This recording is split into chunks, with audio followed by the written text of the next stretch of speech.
ஸ்ரீ மகாபெரிவா அனுக்கிரகத்துடன் நம் நித்தியமும் கைங்கரியம் சார்பாக இந்த தெய்வத்தின் குரலை வெளியிடுவதில் பெருமை கொள்கிறோம். நித்தியமும் கைங்கரியம் நமது பாக்கியம்.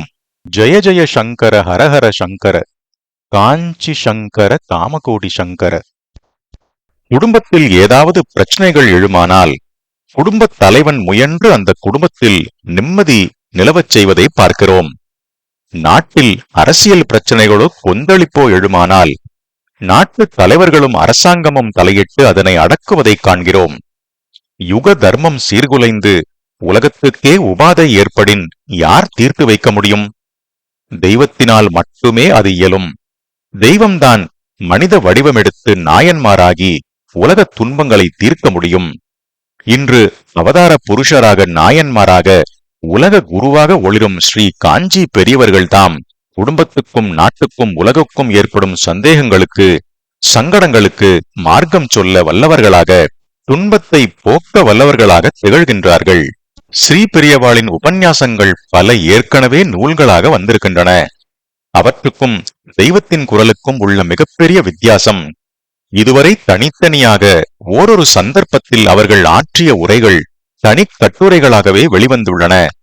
இங்கேயோ ஒரே பொருள் குறித்து அவர் பல்வேறு உபன்யாசங்களிலும் ஸ்ரீமுகங்களிலும் அறிக்கைகளிலும் தனிப்பட்ட உரையாடல்களிலும் வெளியிட்டுள்ள கருத்துக்கள் யாவும் ஒரு தலைப்பின் கீழ் தொகுத்து தரப்படுகின்றன.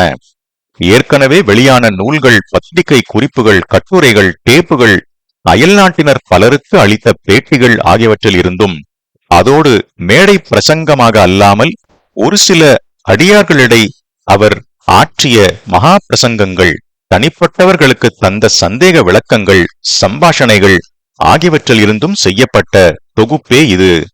பல பகுதிகளாக பிரித்திருப்பது பற்றி சில வார்த்தைகள்.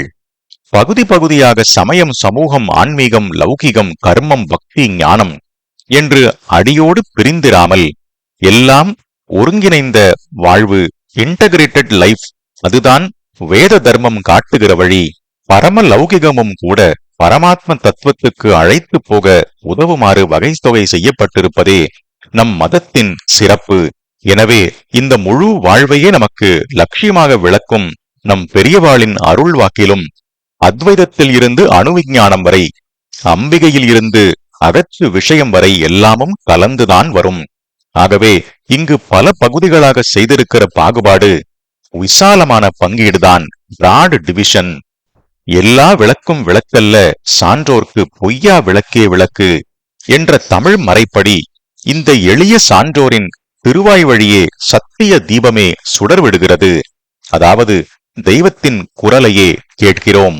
இந்து மதத்தின் பெருமையையும் நமது பண்பாட்டின் அருமையையும் கடவுளின் வடிவங்களையும் வேத சாரங்களையும் வாழ்வியலின் இலக்கணங்களையும் சகல துறை சாஸ்திரங்களையும் தத்துவ உண்மைகளையும் பாமரரும் புரிந்து கொள்ளும் வண்ணம் அவர்கள் குரல் உரை வடிவில் ஒலிப்பதை கேட்கலாம். மொத்தத்தில் இது ஓர் அருட்பெரும் அறிவு களஞ்சியம், ஞான களஞ்சியம். தெய்வத்தின் குரலை புரிந்து கொண்டால் பாமரன் பண்டிதனாகலாம், அறிஞன் பேரறிஞனாகலாம், மனிதன் தெய்வமாகலாம்.